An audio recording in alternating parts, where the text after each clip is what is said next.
Dr. Peterson, Jordan, thank you so much for that. A lot of the way in which the debate has been conducted here in Cambridge on free speech has been rather dry, in fact. It's been heated, but quite dry, quite arid. We've been thinking a lot in philosophical terms and been talking a lot about Milton and Mill. But what you've done for us tonight is show us the existential power of being able to speak freely. That if we care about well-being, we care about psychological flourishing, and we care about what Aristotle called eudaimonia, happiness, well-being, flourishing, then we should prize truth and the free pursuit of truth above all else. Now, the time has come for discussion, for Q&A. This is what we like to do here. In fact, this is what it's all about. So if anyone would like to kick off, Vincent here is going to traffic the microphone around. If I could just ask you to speak into the microphone just for recording purposes and for amplification purposes. Vincent, you can't miss him. He's in a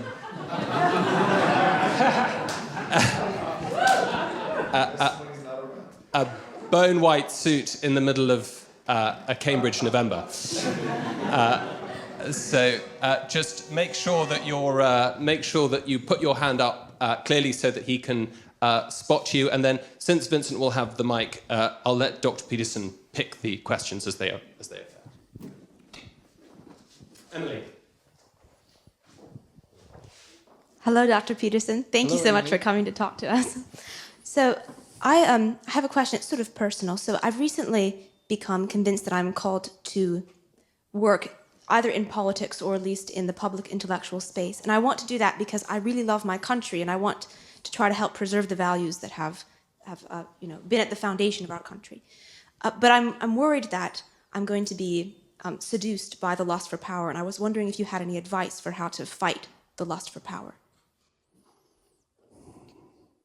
Well, that's kind of a germane question altogether, isn't it? Because part of the cultural battle that we all find ourselves enveloped in is partially due to the claim that there's virtually nothing other than the lust for power.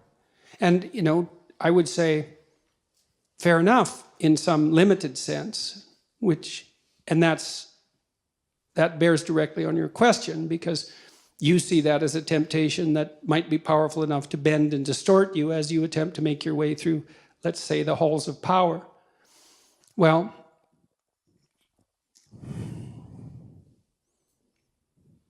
I heard recently from a reliable source that Putin's conversion to Orthodox Christianity might be genuine. And then you might think, well, if you're atheistic, well, that's not necessarily a good thing, or maybe you think it's a bad thing, or maybe you think it's an irrelevant issue, and you may also think it's a lie. But I would say that I would be more inclined to trust someone who thinks there's something higher than himself. And then you might say, well, what is it that's higher than ourselves? And that's worth thinking about. And we all need to think about this, regardless of the particulars of our religious belief. And I would say, again, from a clinical perspective, service to others is really something. People who are depressed tend to use the pronouns I and me much more frequently than people who aren't depressed. And I'm not saying that people get depressed because they're selfish. I'm not saying that at all. I'm saying that one of the routes out of depression appears to be an increase in service to other people.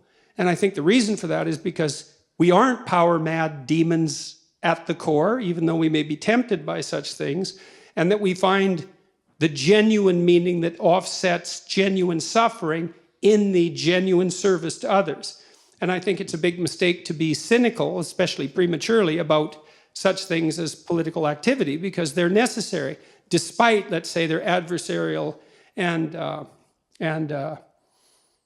party-centered nature, partisan nature.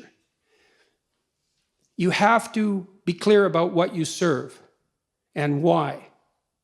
And that has to be held higher always than mere victory, mere operationalized victory or instrumental victory. And it's a very, very difficult thing to negotiate, particularly because in the political realm, in some sense, you have to defeat your enemy, right? Because you have to win the election and the other people have to lose. It's a binary choice. But so often I see in partisan discussion the proclivity to assume that all the ill will and malevolence resides on the other side of the chamber. And that's a big mistake. And you could think about that more deeply too, is that we all need a place to place the existence of malevolence.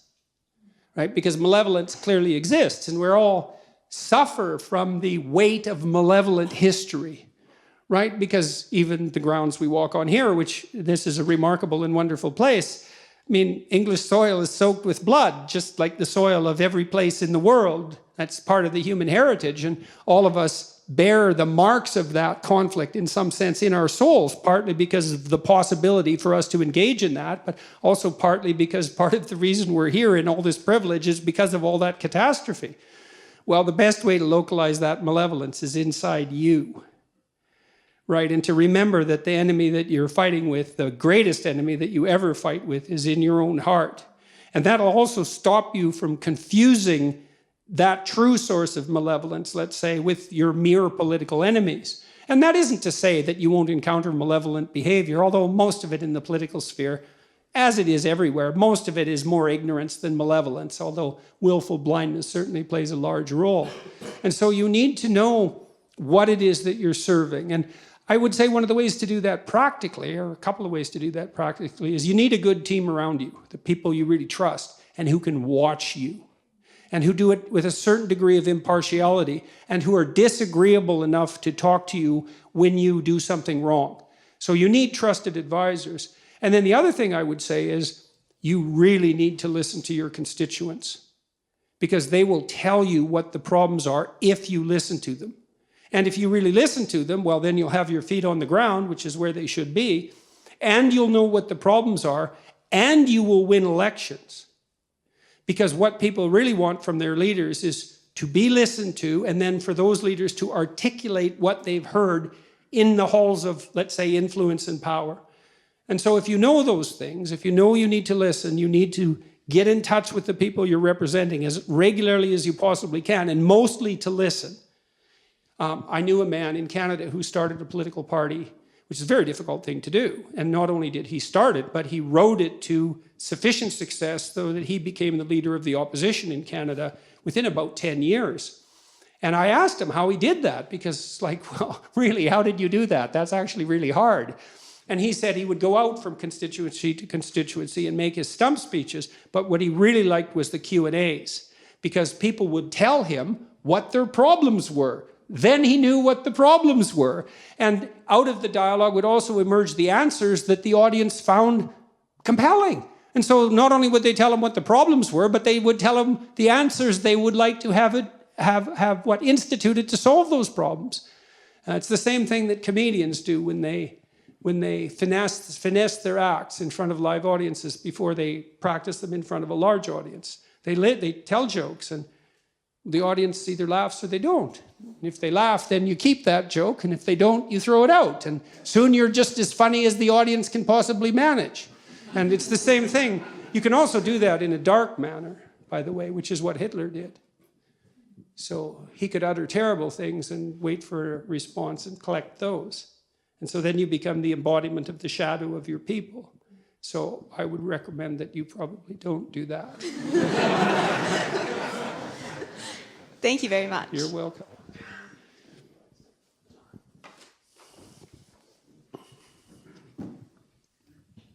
Thank you, Dr. Peterson. My question is, what does this listening posture look like over time?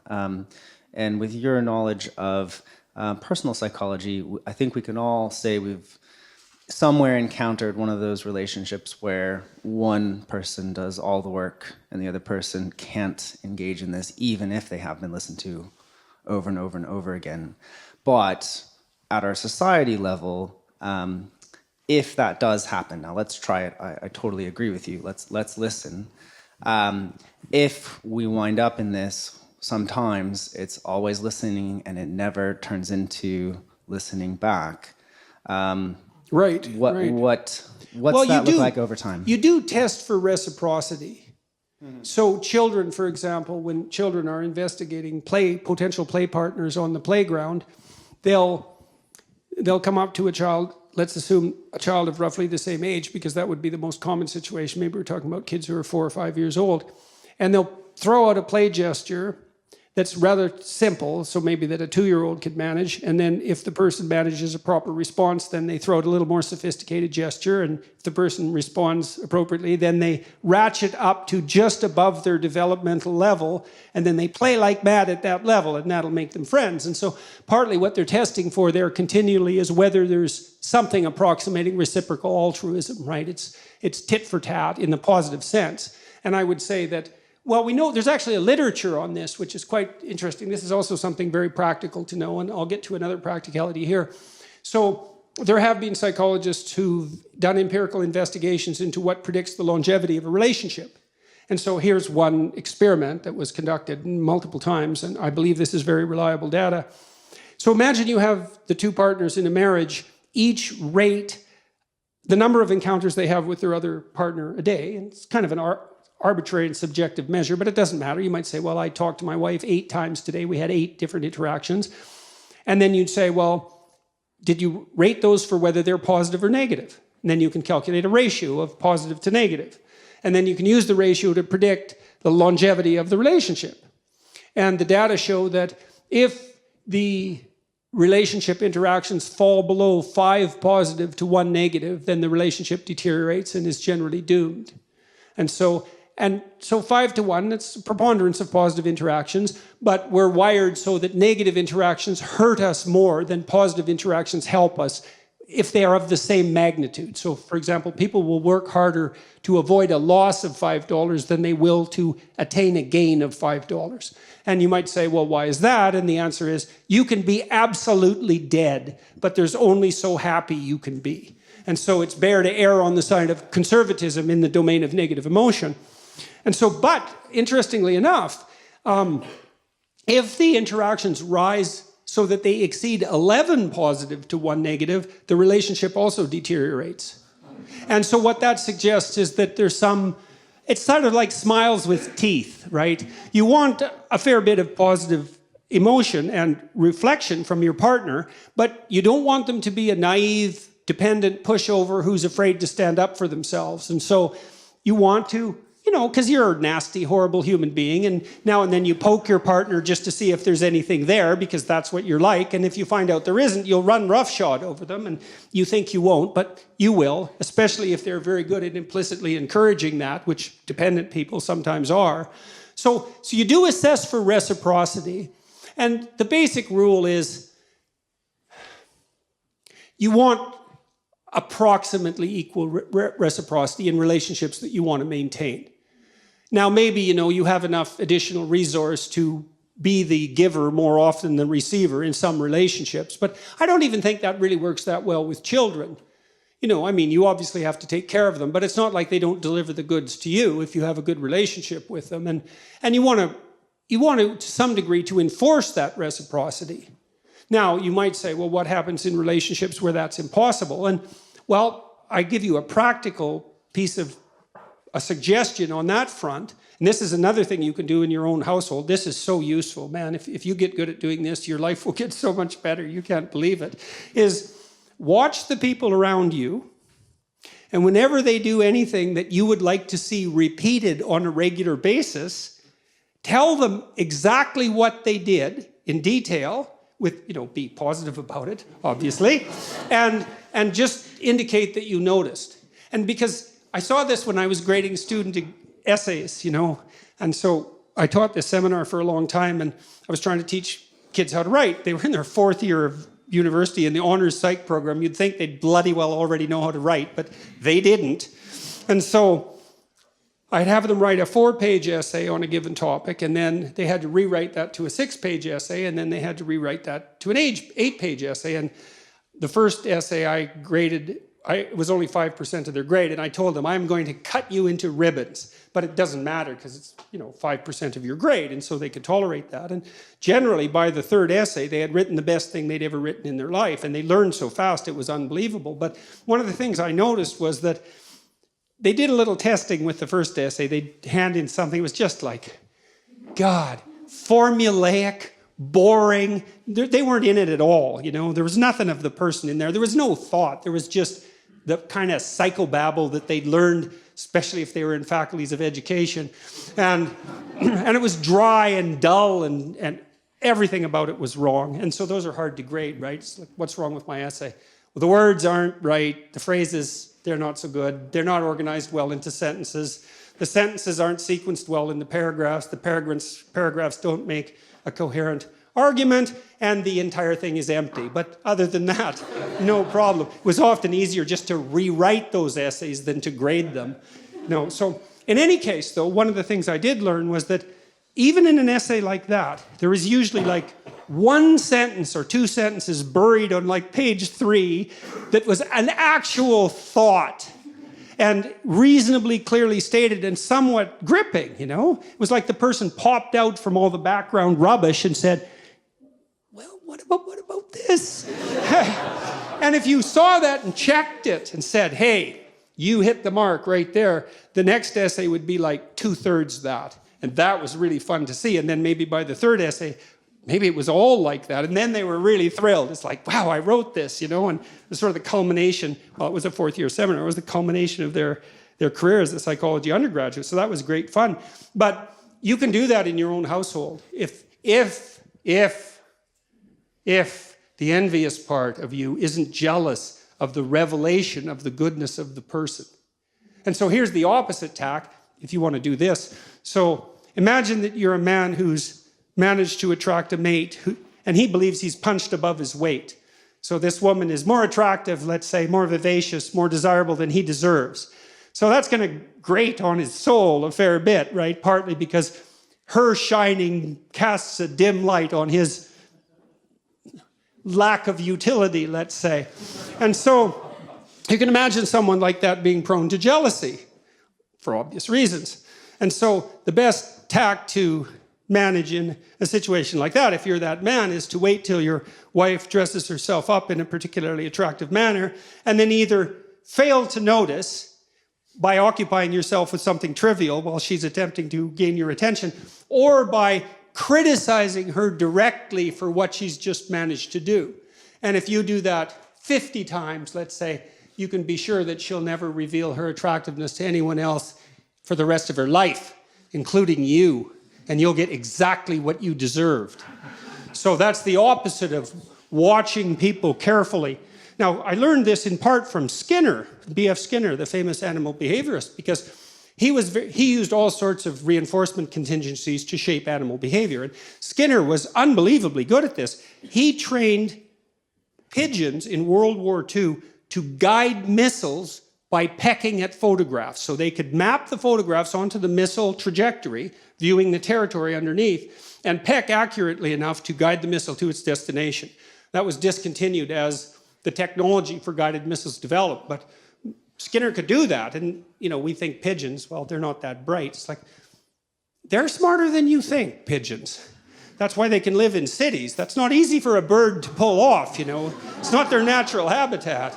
And so, but Skinner, although he would use punishment, technically speaking, which is the application of a certain amount of pain, or threat, which is the use of anxiety, but what he believed was most effective was reward.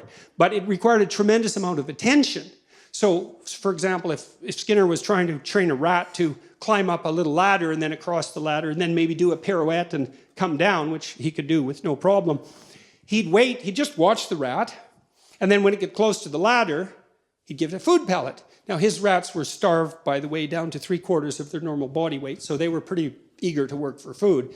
It's not something you necessarily saw in the methodology section of the papers, but, and that's not a critique of Skinner, it's just an indication of how simplification takes place in laboratory experiments. But in any case, he'd wait for the rat to get near the ladder and give it a food pellet.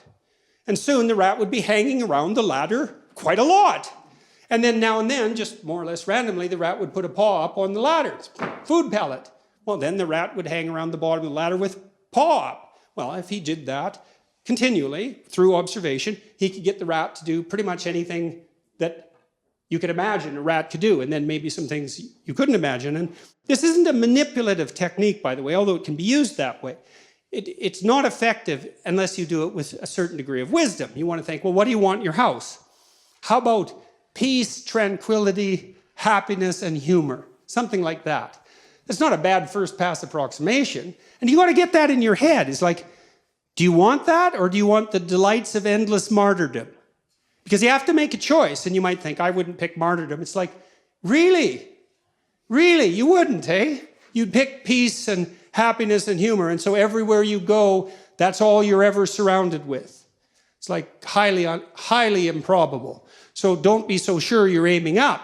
But if you can orient yourself in that direction, and carefully, and knowing full well what the hellish alternative is, because you need to know that, then you can watch and see, well, when is this manifesting itself in the people around me? And then you can tell them in detail, I noticed today we're having a discussion at dinner, and you made a spectacularly witty remark right at the right time. And it was provocative, but not annoying. And so, good work. And then the kid thinks, oh my God, did you notice? And then he's like twice as funny the next day, and maybe not in some unbearable manner. And that really works. It really works. But like I said, you have to quell the envy that would otherwise beset you, and you have to want to aim up, and then you have to not be jealous of the other person's goodness, and you have to be extremely attentive. But man, as a transformation technique, even in extraordinarily difficult relationships, which goes back to your point, there isn't anything I know of that's more effective. And I've been working with moderate Democrats in the United States recently, and with a number of Republicans, and suggesting that to the Democrats that when the Republicans do something that isn't absolutely malevolent and stupid, in your opinion, you might want to just say something. Like, that's not as bad as it could have been, something at least. And the same for the Republicans in relationship to the Democrats, and that because it's also one of the ways that you can reduce the tit-for-tat proclivity, right? You want to give the devil his due, especially when you're not actually talking to the devil, but just the person who's sitting across you, let's say in the house.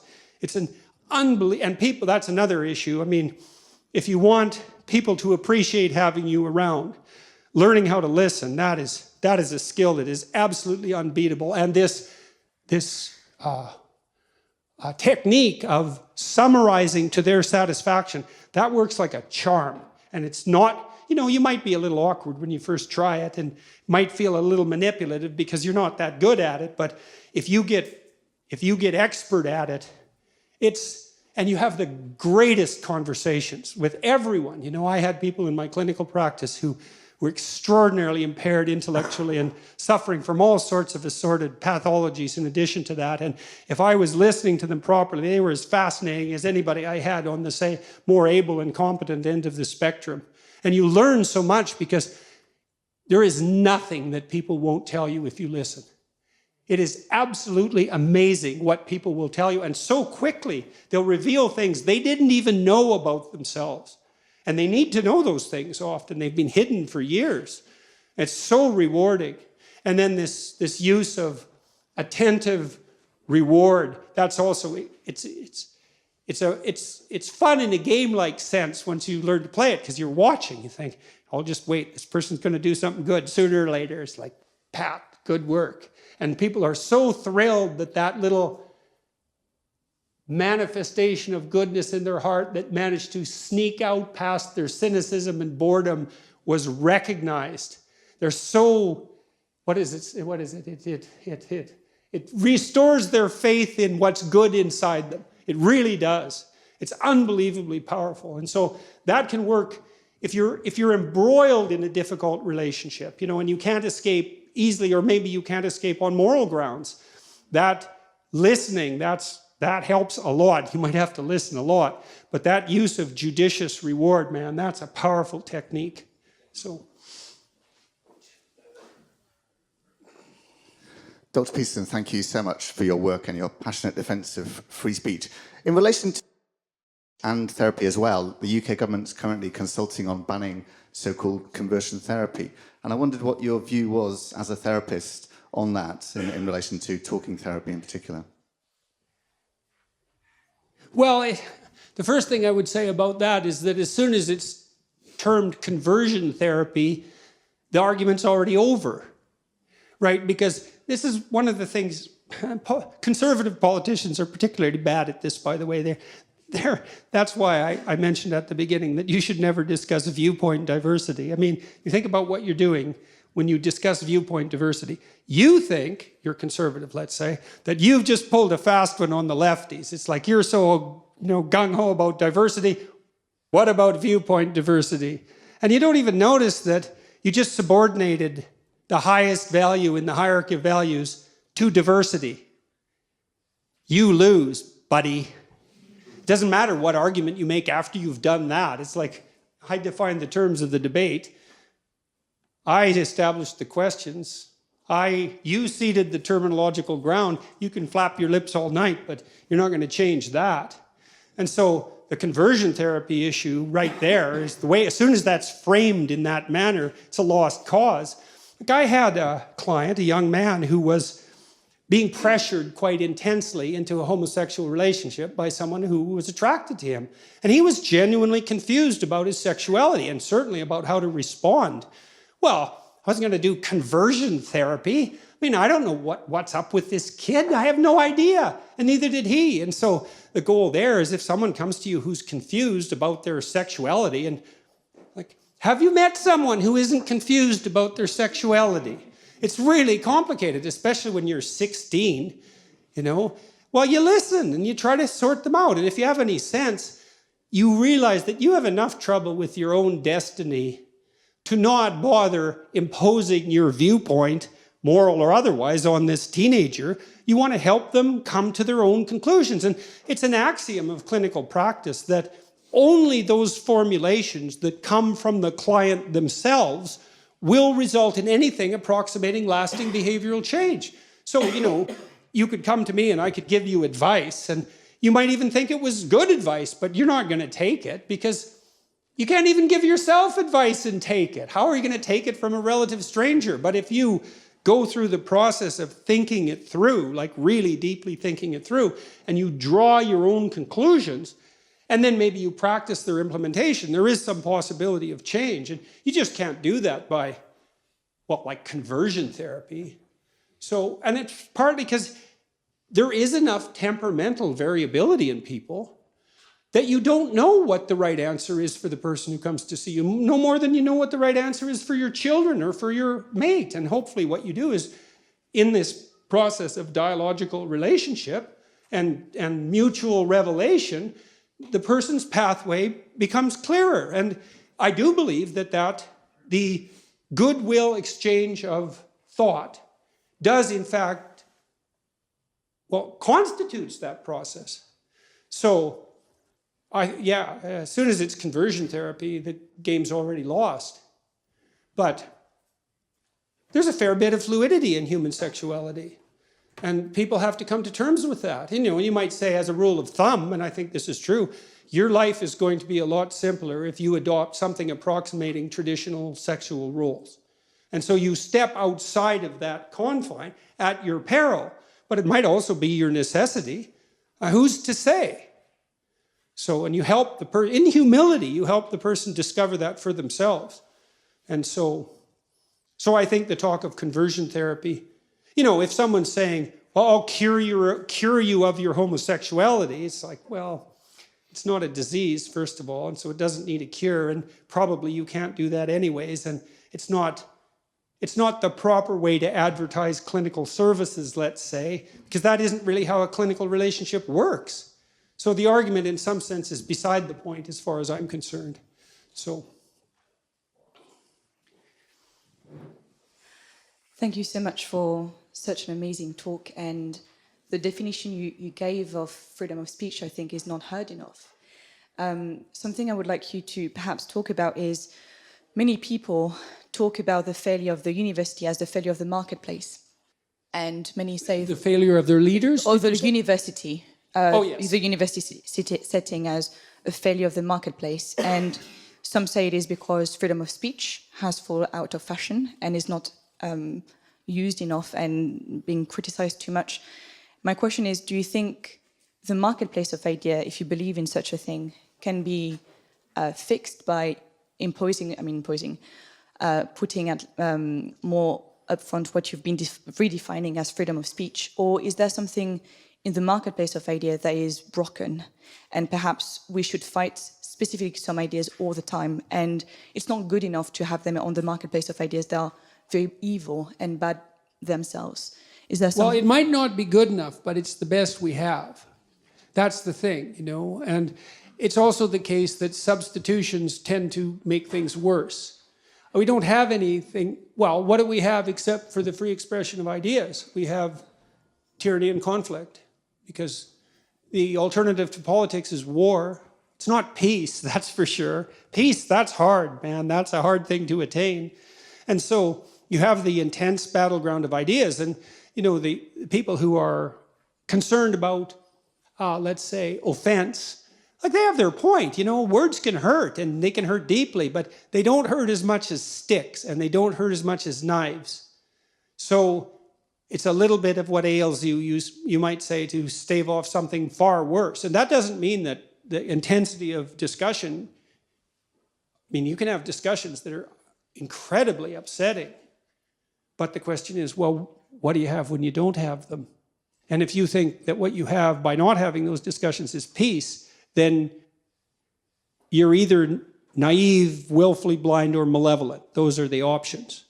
So, I've seen in my clinical practice, one thing I got deeply convinced of, and it wasn't something I wanted to be convinced of, I would say, is I never saw anyone in my clinical practice ever get away with anything.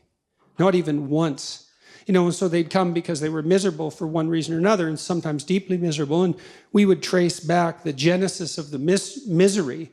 There was almost always an act of deception at its root, either their own deception of themselves or some other person who putatively loved them, deceiving them. And so it was unbelievably painful to walk through that in this free speech sort of manner.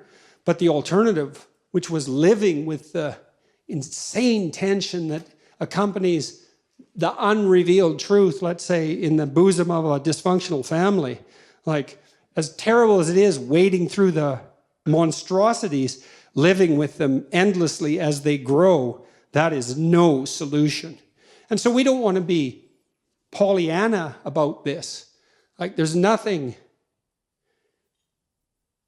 Free speech does not lack savagery. But compared to the alternative, it's infinitely better. And it's the only valid pathway to peace, except maybe the peace of the grave. If you and I disagree and I kill you, well, that's the end of that argument. But it's not so good for you. And it's really not the end of the argument anyways, because the probability that you are revealing in your opposition to my thought something that will then reveal itself within me in opposition to my thought is almost certain. And so we have to hash through the ideas to make peace. And, the idea, if free speech, you say free speech has fallen out of fashion, it's like, was thought fallen out of fashion? Because they're the same thing. Like most people, I would say 95%, 6% of people buy books. Okay, how many people engage in internal dialogical critical self-evaluation? 10%, maybe? It takes a lot of training. You think what you have to do. A thought has to reveal itself to you in the theater of your imagination. And so that happens to everyone to a lesser or greater degree. Some people have a thought a month, and some people are just flooded with them constantly. It's a temperamental variable and a variable associated with intelligence. But once the thought emerges, you can either accept it as a revealed truth, which is the general course of action. A thought occurs to you, and because you're a naive thinker, you just think, well, that's how it is. But let's say you're a bit trained, you can divide yourself into two avatars. One takes the pro side and one takes the con side, and you can have the debate internally. But you have to be unbelievably highly trained to do that. Now, all of you people, or the vast majority of you, do that as a matter of course, but don't be thinking that's the way people work, because it isn't. Most of what passes for thought, and I'm not being cynical about this, and I'm not looking down on people. All people have their talents and their abilities, and some people are good at dialectic thinking. Some people don't have that skill particularly. The way that most people think is by talking. You know, and you see this if you have a close relationship with someone perhaps who isn't as intellectually inclined as you. They'll be pondering something and they'll sort of offer a thought in a questioning sort of manner, and it's an invitation. It's like, well, I thought of this and I'm kind of scared of it, or I'm doubtful about it, and what do you think of it? And then you play the role of what would otherwise be an internal avatar, and they play the opposite role, and maybe you switch, you know, from time to time if it's kind of playful, and you evaluate the thought. Well, that can't fall out of fashion. It's like, that's like reading a map has fallen. We need to get somewhere, but reading a map has fallen out of fashion.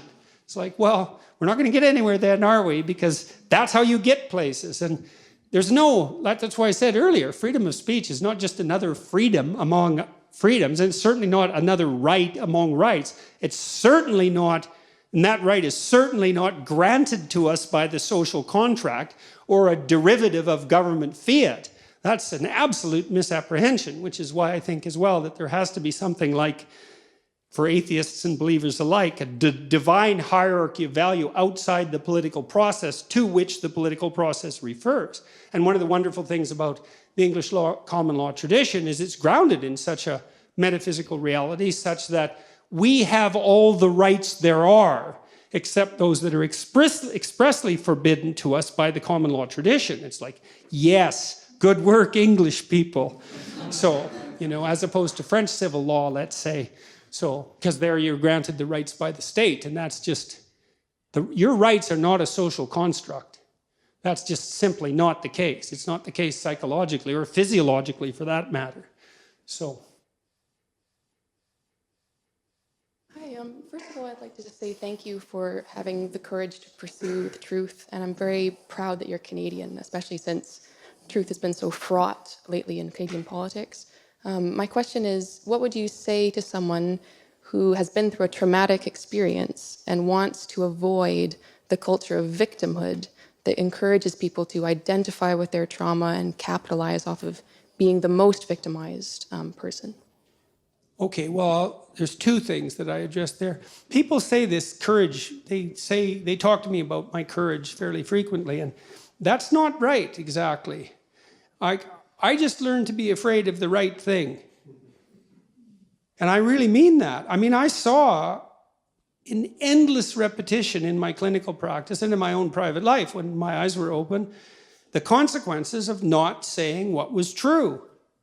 It's like whatever hell you might fall into by opening your mouth when you have something to say that isn't popular, it's nothing like the hell that you're going to envelop yourself in if you lose control of your own tongue and mind. And like I said, in my clinical practice, I never saw anyone get away with anything even once. And so all you have in a situation like that is what is the truth. Now, you know, of course, you only have your approximations to the truth, but that's better than nothing. And so you need to be afraid of the right thing, and you should be afraid of contaminating your soul with deceit. That's what you should be afraid of. That will definitely do you in. And I know exactly how. What happens is, you know, garbage in, garbage out, the old programmer saying goes. And so you'll fill your head with nonsense and no one will call you on it except you. But you can still that voice if you try hard enough. You just wait until you get in real trouble. You know, one day there'll come a point where you have to make a decision. And the decision is the difference between life and death, or worse, between someone else's life and death, or worse, between health and the suffering that's worse than death. And because you've compromised yourself to such a degree, you will not be able to rely on your judgment, and you will make the mistake you shouldn't make. And then you're done. And that will absolutely happen. So you tell mistruths voluntarily at your exceptional peril, and you avoid the unpleasant truths that you might have to delve into in all their messiness at your absolute peril and the peril of everyone around you. And so if you see that, you become afraid of that. That's hell. And hell is worse than death. So, and I mean that most sincerely.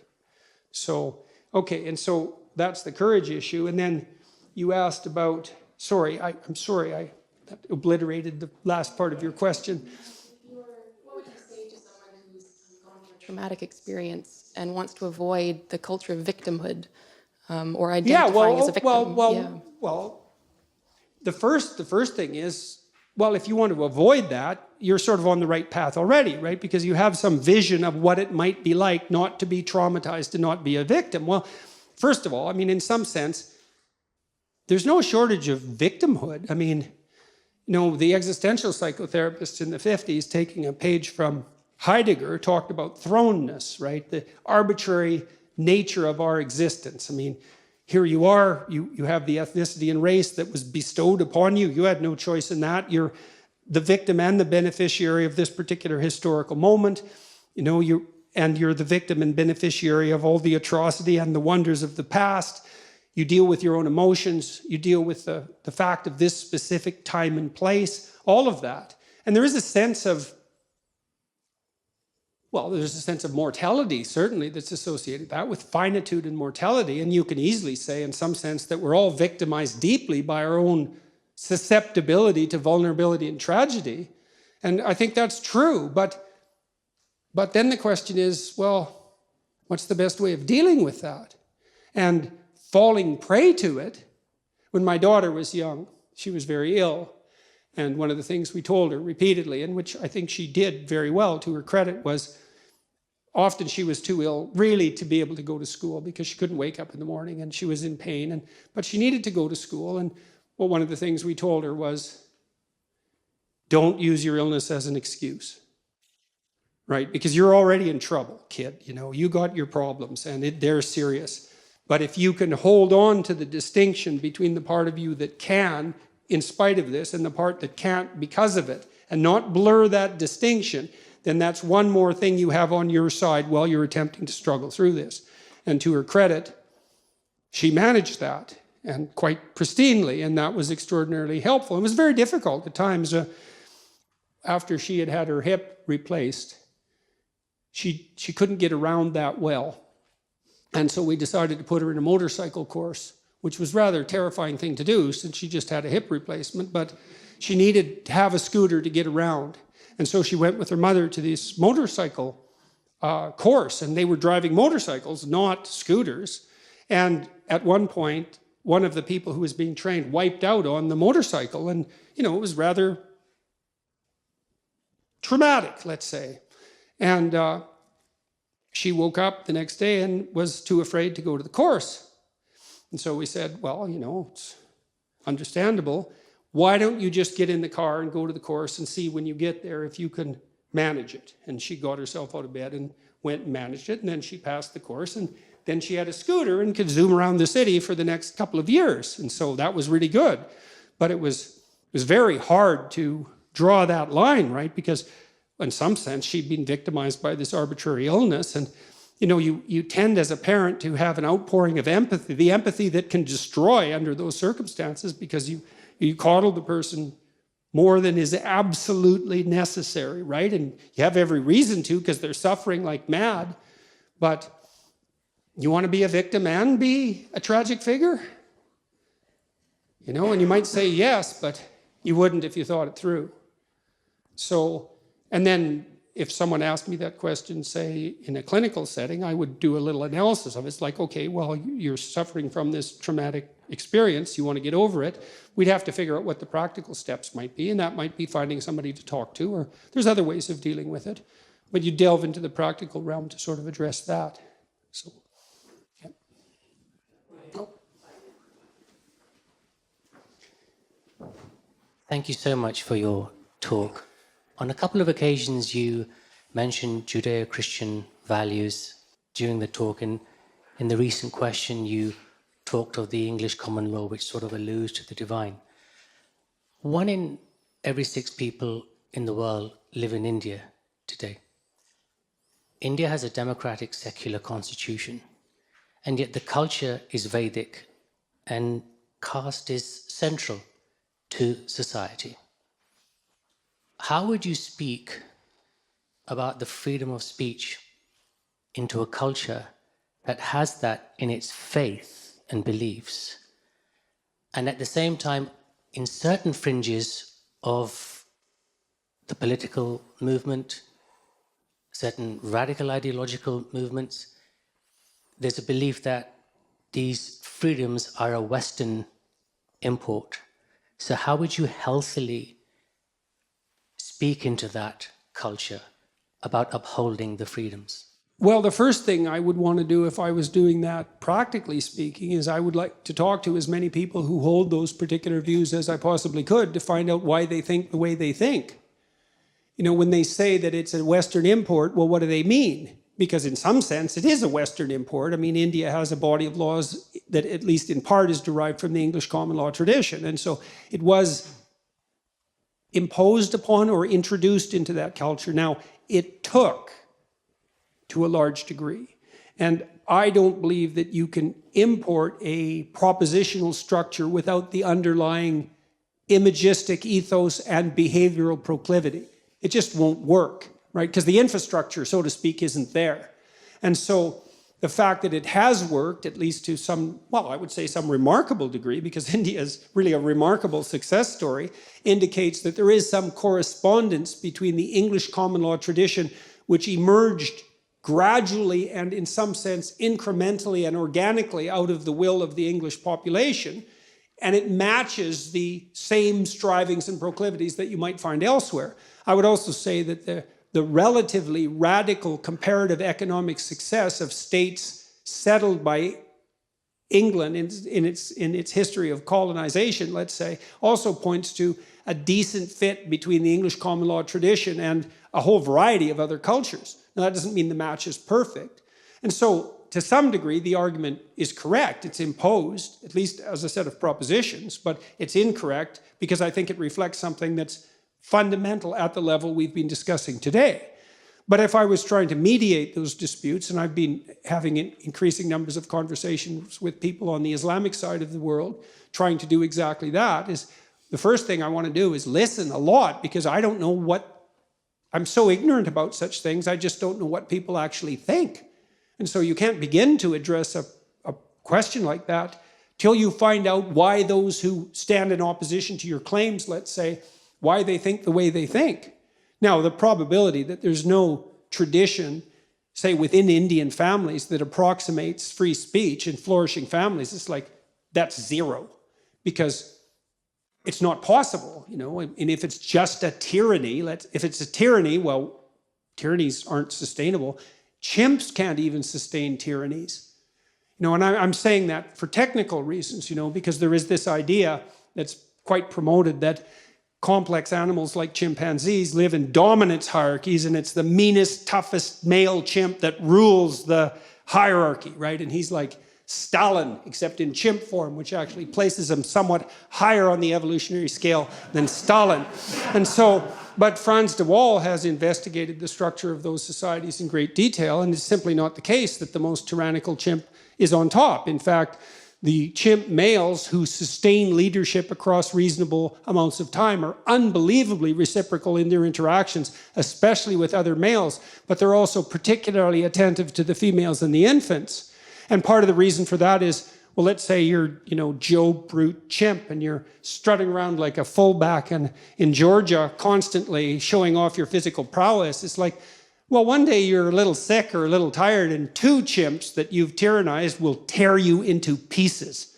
And that happens quite frequently in chimpanzee disputes where a too tyrannical male will be literally torn to pieces because chimps are very brutal when they get their mind to it.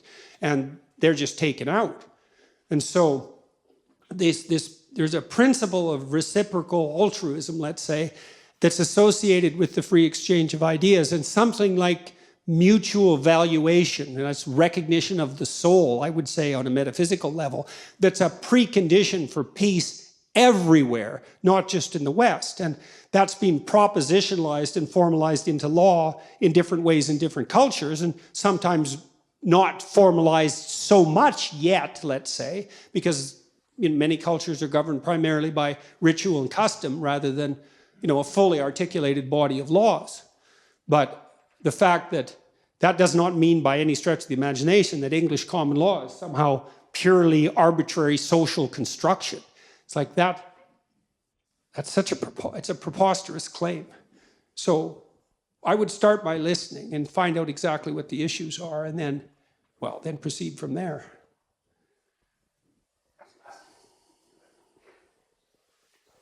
Thank you so much, Dr. Peterson, for what you've given us this evening. You've spoken now in a very complimentary way about English common law, and I'm very pleased to hear it. But freedom of speech is something novel, largely, in our civilization. You just have to think about how dissenters and Catholics were treated in this country not too long ago. You couldn't go to this institution if you were not a communicant of the Anglican Church. I'm not an Anglican, but I sympathize with them, because if you've got something good, you want coercive and directive measures to protect that thing. And in fact, you might be committing a very serious injustice if you don't put the context and structure in place to prevent people who want to repudiate that good thing from invading and corrupting what has taken so long to put together. Spoken like a true conservative. and that's not ironic or denigrating. I mean, yes, absolutely. So how do you reconcile that? Well, there is no permanent reconciliation of that conundrum, right? Because, and I've traced the development of that paradox back, as far as I'm concerned, back into Mesopotamia, passed through Egypt. The Egyptians had two primary fundamental male gods, and one of them was Osiris. And Osiris was the founder of the Egyptian state, mythologically speaking, kind of like George Washington, but he was also the spirit of stone. And so he was the representation of conservative order. That's a good way of thinking about it. But the Egyptians portrayed him as old and willfully blind, specifically willfully blind, which is extremely interesting, and subject as a consequence of his willful blindness to the evil machinations of Set. And the sun sets, and so that's how you know the Egyptians thought about the sun and Set. And so Set was the evil uncle, essentially, and he cuts Osiris up into his pieces, which were also, by the way, the provinces of the Egyptian state, and sentences him to the underworld, and then rules in his stead. That's the danger of an unthinking conservatism, because all our cognitive and social structures deteriorate with the passage of time, because time changes all things. And so we're always fighting to maintain what we have, and that includes our categories of perception themselves in the face of a continual onslaught of novelty at virtually every level of analysis. While the second god of the Egyptians, this is a very cursory overview, obviously, was Horus. And Horus was the son of he was the rightful son of the true king, raised outside Egypt, and alienated in some sense from the tradition that gave rise to him. But he was simultaneously the falcon and the Egyptian eye, that famous Egyptian eye, that open eye. So he was the god of attention. And his mother is Isis, and she's the chaos that arises when order disintegrates, gives rise to the hero. Horus goes to the underworld to rescue his father. And the Egyptians conceptualized the soul of the pharaoh, so that would be the proper source of sovereignty itself, as the union of Osiris and Horus, the living union of Osiris and Horus. So they would celebrate the pharaoh like you do when a new king is crowned in the aftermath of the death of a reigning monarch. The king is dead, long live the king, right? The kingship passes, and that's Osiris. The tradition passes, but the tradition has to be living. It has to be allied with attention. And the Mesopotamians put a modification on that, which was also magic speech. So tradition always has to be allied with attention. And it's like, you know this is true if you own a house, especially if it's an older house. Well, the four walls are there and they're necessary, and you want to protect and preserve them, but you have to maintain them. And sometimes you have to replace them. And how do you tell? And the answer is with a careful and judicious eye. with some humility and gratitude for what you already have, but with some understanding that in the face of continual transformation, some change is necessary. And then you might ask, well, how do you decide when change is necessary? And the answer is by engaging in political dialogue mediated by free speech. That is literally, because this is an insoluble problem. The conservatives are not correct, but neither are the progressives. It takes a dialogue between them to specify the target, and it's partly because the environment itself shifts and changes literally unpredictably. And so all we have is, well, consciousness itself is the mechanism that mediates between order and chaos, and political dialogue, when it's done in goodwill, is the manifestation of consciousness in the repair of mechanisms that need to be sustained and transformed.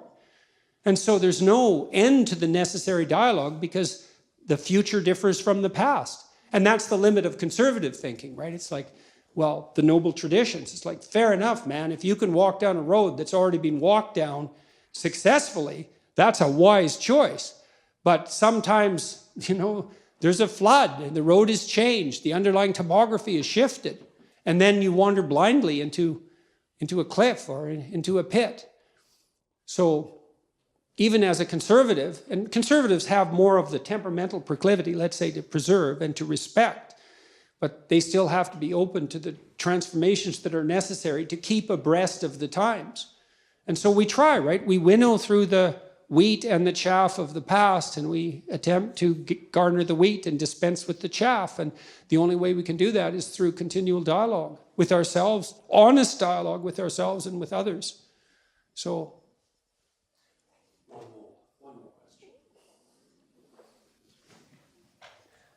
you speak about the concept of the soul. Do you associate this with any psychological constructs? not any psychological constructs that are more valid than the notion of the soul. No, there's, I would say, what we mean by soul is something like animating spirit. And you might say, well, what's a spirit? And well, that's actually rather easy to answer. So when a child of 4 is playing house, let's say when a child of 4 is playing house, she acts out the role of the mother. But acting out, that's a strange thing, right? Because she doesn't literally duplicate in her actions or her perceptions in the game what she observed her mother literally doing. So, for example, she didn't go into her mother's bedroom when her mother awoke and watched her turn her head in a particular way to awaken and count the number of blinks so that she could mimic that in her play. And, you think that's absurd, but it's not absurd if it's just mimicry. It's not. It's unbelievably sophisticated.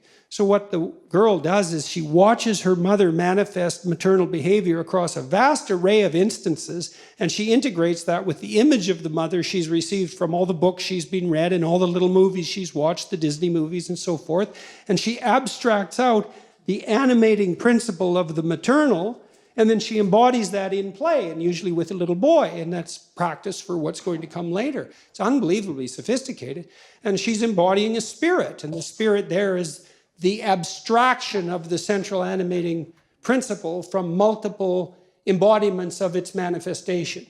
And if you think children can't do that, well, then you don't know anything about children, because they do that all the time in their pretend play, which is a necessary precursor to healthy psychological development.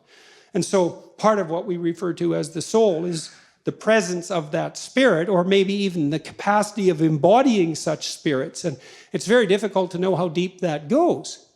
I had a vision at one point of all the men in my life who've been particularly influential in a benevolent way. And you think, well, just the mere notion of the idea that there could be a benevolent way that would unite the acts of benevolence across a series of men, that's all comprehensible to you. You take that as a matter of course when you say that there are such things as good men, and you can identify them, right? Something stable about whatever is good across multiple manifestations of incarnation, let's say. And I saw that transform into the Father person of the Trinity as the embodiment of that benevolent spirit. Now, I don't have any idea what that means metaphysically, because who does? But that that spirit manifesting itself within is certainly part of what we refer to when we talk about the soul. And you can see that shine through people. I mean, it's part of what gives someone charisma. It's part of what elicits the instinct to imitate in you. You know, and you see that even in simple things. When you see a remarkable athlete do something incredibly athletic to put the soccer ball, the football ball through the net, to score the goal, and everybody leaps to their feet in celebration of that, well, that's a celebration of the divine capacity to hit the target dead on. And it grips you at such a low level, way down inside your soul, that you're compelled to your feet to cheer, and you don't even know what you're doing. But you enjoy it, that's for sure. And that enjoyment is also a sign of the depth and utility of that response. You see this in all the things that people do that are, so-called popular entertainment. It's unbelievably sophisticated. The soul is participating in that in the fullest extent. And, you can say, well, there's no necessary use for the religious terminology. It's like, well, until you come up with a better word, there's plenty of use for it, because it's a very complex and deep phenomena. And to, just cast it into the realm of superstition in some casual manner it's just not helpful. Not in any possible. It's not helpful scientifically. It's not helpful ethically. It's not helpful existentially. Try treating someone for a while as if they don't have a soul. Just really, I mean it. Just, treat them like a deterministic machine, if that's your belief. Really act it out. You'll be like the most hated person in town in about 15 minutes. Well, I mean, what do you make of practical evidence like that? I mean, you interact with people as if they're free souls capable of choosing between good and evil. That's what you do all the time. And maybe you can addle yourself out of that by some ridiculous rationalist ideology, but that just means you're kind of a gabbling fool, and it's just going to make you trip over things you don't even notice in all of your social interactions. And you tell me, I don't care how you think philosophically or ideologically, you bloody well know that what I just said is true. So, and that's true even when you're interacting with an infant or a small child. It's true when you're dealing with someone who's elderly and virtually incapacitated in every way. You still see that divine spark, for lack of a better term, and we do lack a better term, by the way. You see that everywhere if your eyes are open and if you're willing to see it, and to the degree that you're responsive to that, then your actions are guided by love and your words are guided by truth. Thank you very much.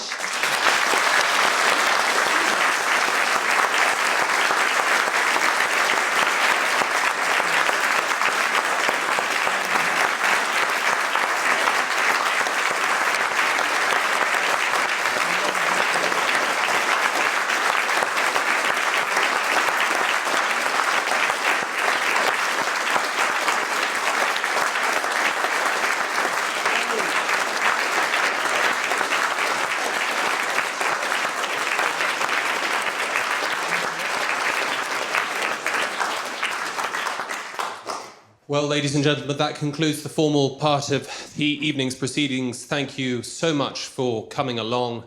It would have been so easy for our speaker tonight never to set foot in this university ever again. It would have been the easiest thing in the world for him to go to any of the other hundreds of universities that would have rolled out the red carpet and had him back after his marathon bout with all sorts of difficulties over the last 2 or 3 years. And I think it's a testament to the caliber of his character, his generosity, and above all, his graciousness, that he was willing not only to come here and speak to us this evening, but to spend the best part of 2 weeks with us, opening up all his views to scrutiny, to criticism, to debate. Arif and I have been going at him pretty much all morning, and he's got more of that to come.